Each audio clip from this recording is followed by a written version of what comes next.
A redução do IPI para os automóveis trouxe impactos reais no bolso do consumidor ou isso não passa de um jogo de cena para impulsionar a venda de veículos? Marcos Camargo, do site R7 Auto Show, tem essa resposta para você e Antônio Meira, editor de veículos do Correio da Bahia, comenta os benefícios fiscais sobre a fabricação de carros no México diretamente da capital azteca.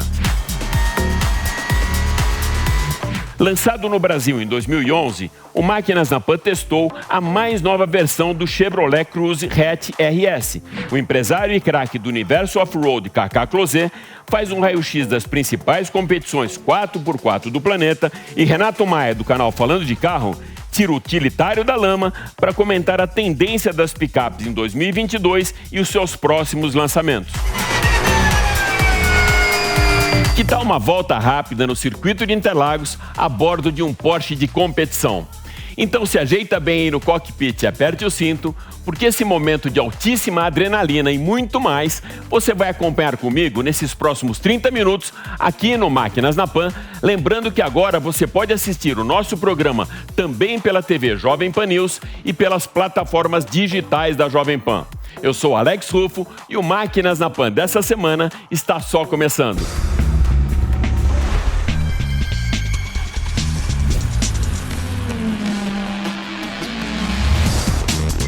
Máquinas na Pan. Para darmos a largada no programa dessa semana, eu vou levar você para um test drive bem dinâmico e objetivo da mais nova versão do Chevrolet Cruze. Acompanha comigo. A primeira geração do Chevrolet Cruze chegou ao Brasil 11 anos atrás, em 2011. A versão que você vai conhecer hoje é a mais nova lançada aqui no nosso mercado, a RS Hatchback, que recebeu uma nova calibração do motor, alguns detalhes bem exclusivos do design e um acerto diferente também na suspensão. Então, como o Cruze já é um velho conhecido nosso, o que eu vou mostrar para você hoje são os principais destaques dessa nova versão de maneira muito objetiva. Os faróis com assinatura em LED e máscara negra trazem um olhar mais agressivo para o Cruze RS, que junto com os vincos do capô que se encontram na grade frontal, deixam o hatch com uma cara bem mais esportiva. Na lateral, o perfil aerodinâmico do Cruze sempre chamou muito a atenção, que agora termina com aerofólio traseiro bem escurecido. A linha de cintura é bem acentuada, dando muita harmonia para o design, e as rodas são de 17 polegadas diamantadas. As lanternas traseiras são tridimensionais em LED, e lá embaixo, a ponteira de escapamento é aquela clássica das versões mais esportivas. Vamos conhecer agora a tecnologia embarcada no novo Cruze.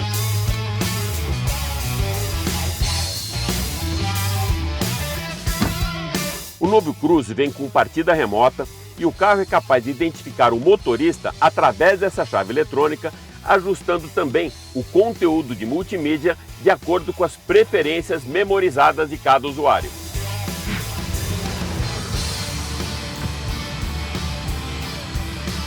Vamos falar então um pouco sobre toda essa tecnologia embarcada que trabalha para a segurança do novo Cruze.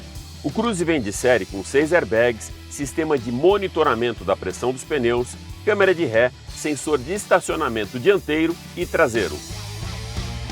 A direção é elétrica progressiva, ela funciona de uma maneira muito mais suave quando você está na cidade e mais rígida na estrada.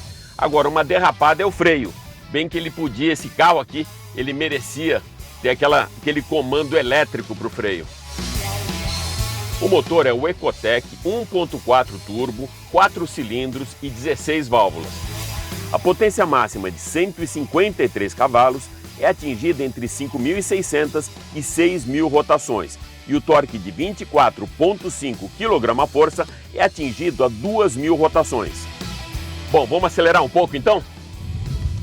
Injeção direta de combustível, cabeçote com coletor de escape integrado e comando variável de válvulas garantem a retomada. O Cruze vai de 0 a 100 em 9 segundos e atinge a velocidade máxima de 214 km por hora com transmissão automática de 6 velocidades. Com a redução do IPI, o preço do Cruze RS foi de R$ 154.000 para R$ 152.280. Fim de test drive e agora a gente volta para os estúdios da Jovem Pan com o Renato Maia, do canal Falando de Carro. Renato, mais uma vez, super obrigado por estar com a gente aqui nos estúdios da Jovem Pan e no Máquinas na Pan, claro. Obrigado, Alex. É sempre um prazer estar aqui. Legal. Renato, você testou também o Cruze, mas não na versão, na minha versão, na RS, você testou o Midnight, foi isso, né? Exatamente. A versão Midnight, basicamente, é a versão sedã do Cruze, né? Com essa linha esportiva, né? Essa nova linha 2022 do carro. O que mostra que é um hatch médio e um sedã médio com um preço, basicamente, dos SUVs compactos que a gente tem hoje no nosso mercado. Então, o Cruze ainda é um carro muito gostoso de condução. Quando a gente anda nele, a gente percebe aquela qualidade de construção muito mais elevadas comparada aos modelos compactos que a gente tem aqui, tanto sedãs e hatches quanto o próprio SUV compacto. Ele antes brigava, se eu não estou enganado, com o Corolla e também com o Civic. Com essa saída do Civic do mercado, agora a gente só tem o Corolla na briga, é isso? Esse mercado está sumindo por conta dos SUVs.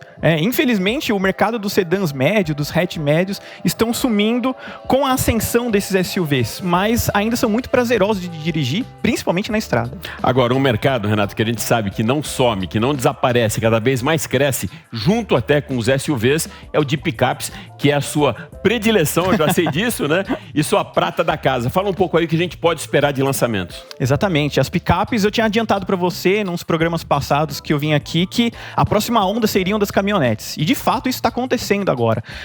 A Ford apresentou a Maverick recente, está chegando uma nova versão agora da Ranger, a FX4. Recentemente, a Chevrolet voltou a andar com a nova Montana aqui no Brasil, justamente para testar em solo e tudo mais.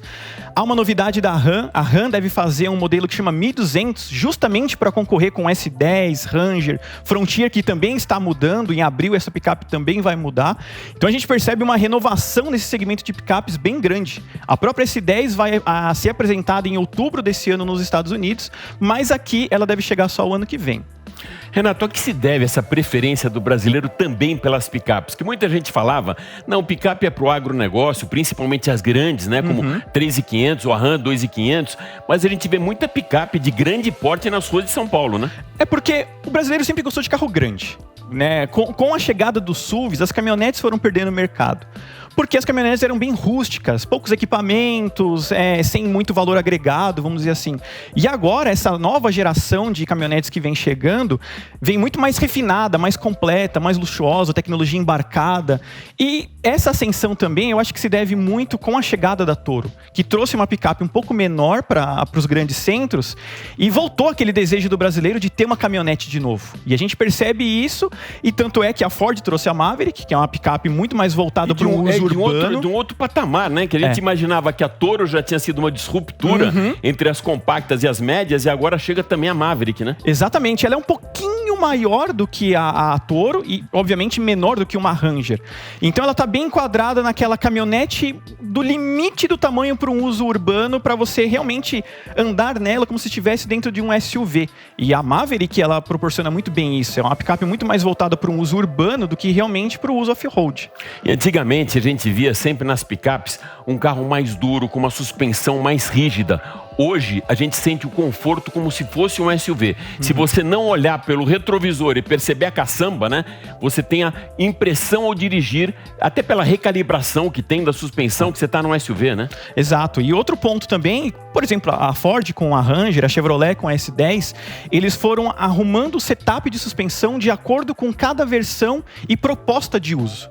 Então, geralmente, naquelas versões mais básicas, versões de trabalho, a suspensão é realmente mais firme, mais rígida, para você colocar a carga e não sofrer.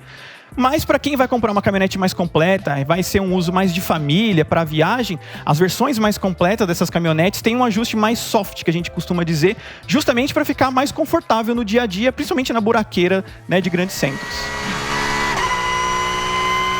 O governo federal reduziu em 18,5% o IPI de carros novos, O custo do automóvel vai pesar menos no bolso do consumidor ou essa é só mais uma manobra para impulsionar as vendas? Quem vai trazer agora essa análise é Marcos Camargo, do site Auto Show e do portal R7 de Notícias. Olá, Alex e amigos da Jovem Pan. Pois é, esse assunto do IPI está dando o que falar, né? Esse anúncio do governo federal de que iria reduzir o imposto sobre produtos industrializados, o IPI, em até 25%, deixou o comércio bastante animado. Só que algumas semanas já se passaram e a gente está observando exatamente qual foi a redução desse imposto no preço final do consumidor. A gente sabe que desde o começo da pandemia, o carro novo ficou em média 22% mais caro, né? A gente teve uma inflação muito alta, principalmente o ano passado, mais de 10%. O dólar também ficou mais caro desde o começo da pandemia e esse anúncio ele trouxe de certa forma um alívio, né, para os comerciantes, para os fabricantes. A própria Anfávia elogiou a medida do governo nessa redução. Só que para a gente explicar é preciso primeiro entender o quanto é que pode reduzir o preço do carro. Primeira coisa, vocês sabem que o preço do automóvel, a maior parte desse preço é tudo imposto. É IPI, é ICMS, que ficou mais caro em vários estados. Tem o IPVA também, que a gente paga todo ano, chega até a 4%. Então o carro basicamente é muito imposto incluído no valor.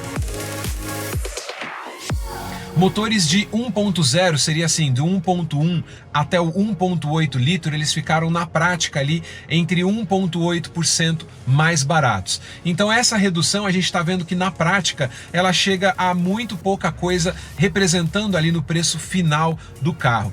E por exemplo, um carro a gasolina com motor superior a 2.0, ele ficou ali mais ou menos 3% mais barato. Quando a gente olha o quanto o carro ficou mais caro nos últimos 2 anos, com alta do dólar, com falta de produto que eleva o preço, com inflação, na prática, essa redução de preço anunciada pelo governo, ela é muito pequena, o impacto é muito pequeno. A não ser que o carro, claro, seja muito caro, ali você tem ali um efeito propaganda, né? O carro reduziu 20 mil reais, 15 mil reais, mas na prática os carros que as pessoas podem comprar ainda, né, os carros mais populares, os mais econômicos, na prática a redução ali é de 1,2%.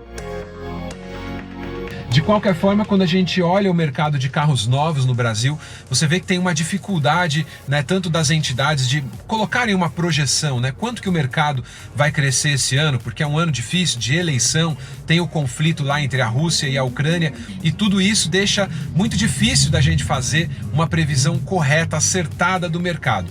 Seja como for, esse anúncio do governo aí de reduzir o IPI, na prática ele tem mais um efeito de propaganda, né? Eu conversei com algumas entidades ligadas ao comércio nos últimos dias e todas assim avisam o seguinte: a gente já teve tanta elevação de preço que na prática essa redução ela é só uma sinalização, ela tem um efeito de propaganda. O que ela pode ajudar? Levar o consumidor de volta à concessionária, né?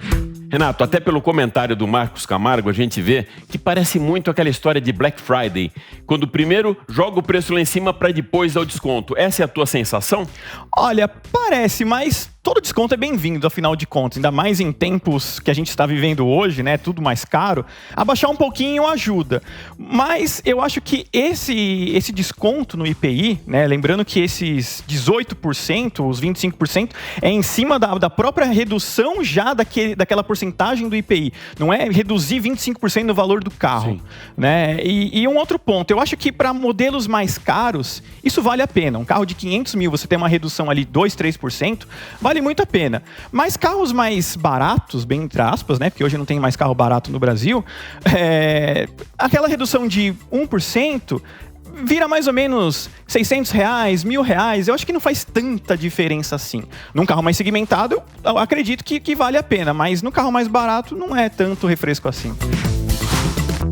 Eu vou convidar você agora para um mergulho no mundo do off-road com um cara que tem o seu expertise no 4x4 estampado nas suas credenciais. Cacá Closet, campeão brasileiro do Rally de Velocidade, campeão do Rally dos Sertões, recorde no Guinness Book com a travessia do Alasca até Ushuaia em 18 dias, Rally Dakar e muito mais. É isso aí, Alex. O Rally no mundo todo continua em alta agora em 2022. Mas em alta mesmo está o 9 vezes campeão do mundo Sebastian Loeb. Segundo no Dakar primeiro no Rally de Monte Carlo como convidado, ou seja, ganhou uma etapa do WRC, já faz um tempo que ele está fora, faz de vez em quando algumas etapas, ganhou Monte Carlo, depois ganhou o Race of Champions, que é aquela competição que a Michele Milton organiza há muitos anos, onde os pilotos de várias categorias do mundo competem entre si. Ele ganhou essa competição e depois ainda fez terceiro na Extreme E. Incrível, acho que o cara ganhou mais troféu importante esse ano do que muitos pilotos bons ganharam na vida inteira. E já que a gente está falando de Extreme E, essa categoria incrível, né, de carros elétricos off-roads, uma categoria muito democrática, assim, ou seja, você tem as equipes, e as equipes têm mulheres e homens competindo. E de nomes, né, no gabarito de Carlos Sainz, Sebastian Loeb, o próprio Nasser Al-Attiyah, o campeão do Dakar, e vários outros, né, o Ekstrom, pilotos sensacionais disputando, e com nomes de peso. Por exemplo, tem uma equipe lá que é do Hamilton, outra equipe é do Rosberg, ou seja, é uma competição incrível que está fazendo muito sucesso, mas infelizmente não vem para o Brasil. O ano passado estava no calendário uma etapa em Alter do Chão, lá no Pará, porém com a Covid foi cancelada, foi na verdade substituída por uma etapa na Sardenha e esse ano não voltou para o calendário. Esse ano ela simplesmente deixou de existir, o Brasil saiu fora, entrou Chile, em Antofagasta, perto do deserto do Atacama, aquela região, e também entrou Punta del Este aqui no Uruguai. O bom é que pra gente, por exemplo, pra mim que eu quero ir assistir, é mais perto ir pro Uruguai do que pro Pará. Já aqui no Brasil, o destaque fica para o Rally dos Sertões, a etapa de 30 anos da prova. Para comemorar, a organização criou um roteiro totalmente inédito, é o mais longo de todos, 7.000 quilômetros aproximadamente, e vai sair de Foz do Iguaçu e chegar ali nas dunas do Maranhão, né, em Lençóis Maranhenses. Isso ainda não foi confirmado 100%, mas é o que está todo mundo falando. E vai ser uma prova incrível, porque ela vai passar por 5 regiões, né, do Brasil. Sul, Sudeste, Norte, Nordeste, Centro-Oeste, todas elas vão ser cobertas pela prova. É uma prova que tem como destaque novamente a categoria UTV, com quase 100 inscritos e praticamente não tem mais vaga. Ou seja, para quem gosta de automobilismo na terra, 2022 promete. Vamos agora da lama para a pista de corrida para pegar uma carona com o piloto da Porsche Cup, Georgios Frangoulis, numa volta rápida comentada no circuito de Interlagos e com exclusividade para o Máquinas na Pan.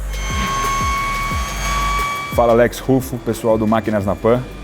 Agora a gente está entrando na reta de Interlagos para abrir uma volta no 992 GT3 Cup, que acabou de chegar no Brasil. Passando de 260 por hora para fazer a freada quase nos 50 metros para a primeira perna do S do Senna. Uma freada forte, primeira e segunda perna, cravando para sair na curva do Sol, uma curva de raio longo e abrir a reta oposta, que a gente vai até a quinta marcha e chega na curva do Lago, famosa curva do Lago. Curva do Lago em terceira marcha, uma curva à esquerda, uma curva rápida também de raio longo, pegando as duas zebras e entrando numa subida que vai levar a gente para o Laranjinha. Nessa subida a gente chega até a quarta marcha, faz a curva em quarta marcha, é uma curva um pouco mais rápida e se prepara para a chegada do miolo com a entrada agora para o Pinheirinho, uma curva um pouco mais lenta, próximo da zebra, em subida. Depois do Pinheirinho, uma curva à direita, o Bico de Pato, a gente vai de terceira para a segunda marcha, preparando para o mergulho. Mergulho, uma curva muito rápida, uma curva complexa de ser feita justamente por uma curva em descida e se preparando para a curva da junção, que vai levar a gente para o Café, a subida do Café. De novo, subindo aí terceira, quarta, quinta marcha, se preparando para entrar na reta de Interlagos mais uma vez, a reta principal, a reta dos boxes, a mais de 260 km por hora e se preparando para frear novamente para a primeira perna do S do Senna.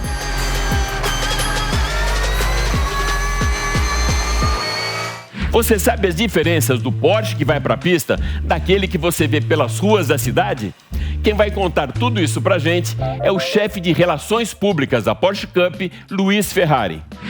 Esse modelo novo ele tem 510 HP, de potência e muito mais eletrônica embarcada do que os modelos anteriores. O carro conta com ABS, com controle de tração, o acionamento do câmbio também é por borboleta, pedal shift 100% eletrônico, além de alguns upgrades de aerodinâmica. Então a frente dele mudou um pouco em relação à versão anterior e especialmente a asa traseira. A asa traseira, ó, vocês podem ver comparando desse carro novo com aquele que tem lá, ela tem essa nova mecanismo de fixação aí que é o chamado pescoço do cisne. Uma outra novidade desse modelo novo é a relação entre alumínio e aço. O anterior era 70% aço, 30% alumínio. Esse aqui mudou a razão, 70% alumínio e 30% aço. Com todos esses upgrades, a expectativa aí é de melhora de performance desse modelo na ordem de 1 a 1,5%. O que dito assim pode parecer pouca coisa, mas a gente está falando aqui na pista de Interlagos numa estimativa aí entre 1 e 1,5 segundo mais rápido do que a geração anterior, o que no universo das corridas é uma eternidade.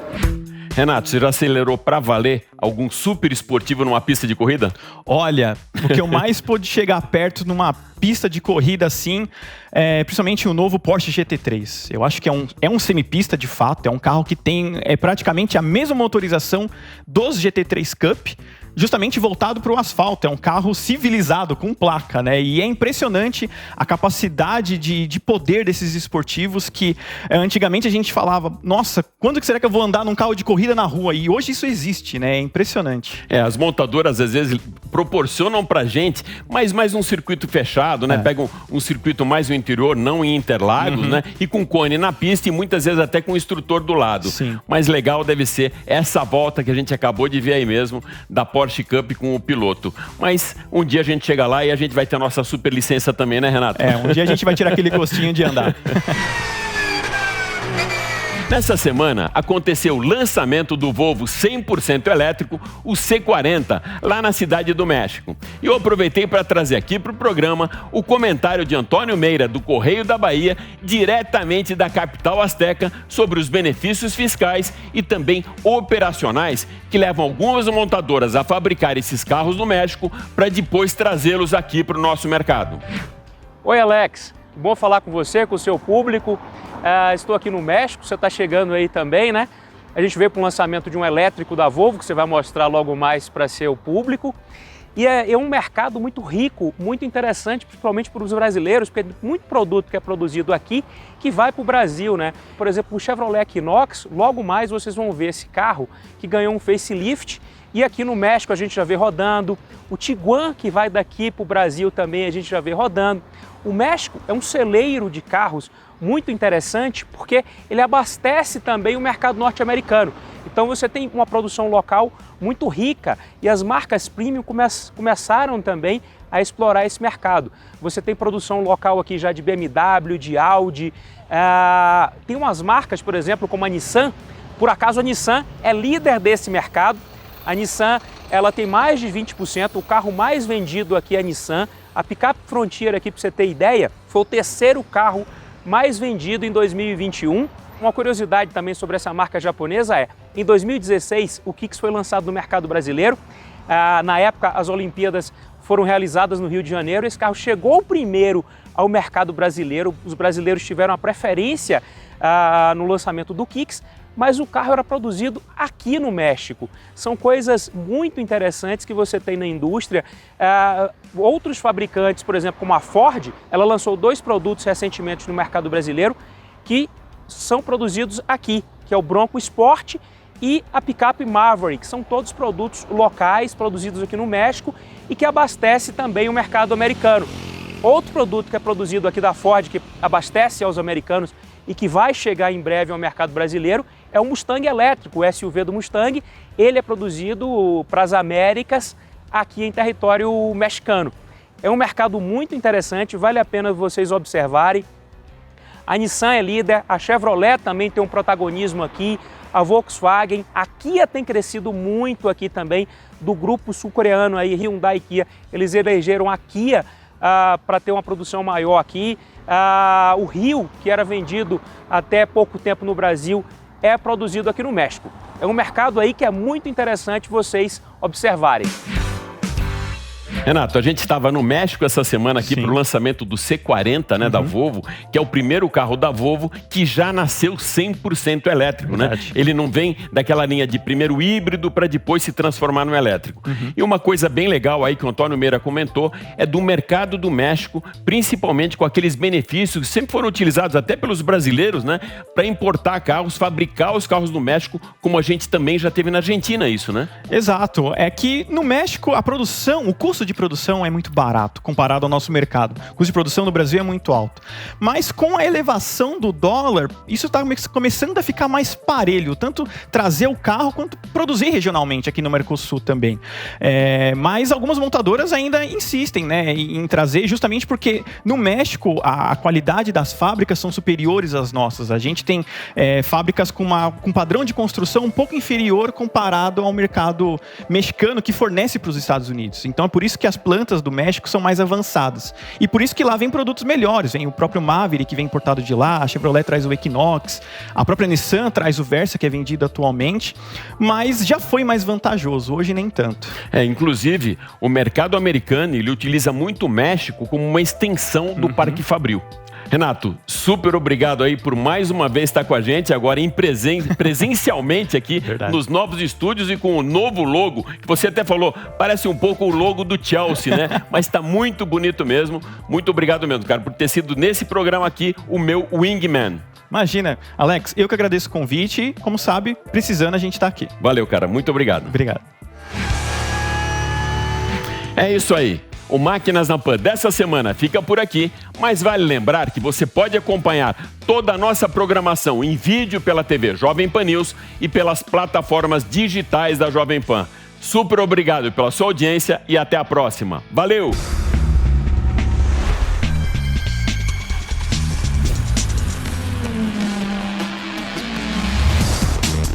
Máquinas na Pan. Realização Jovem Pan News.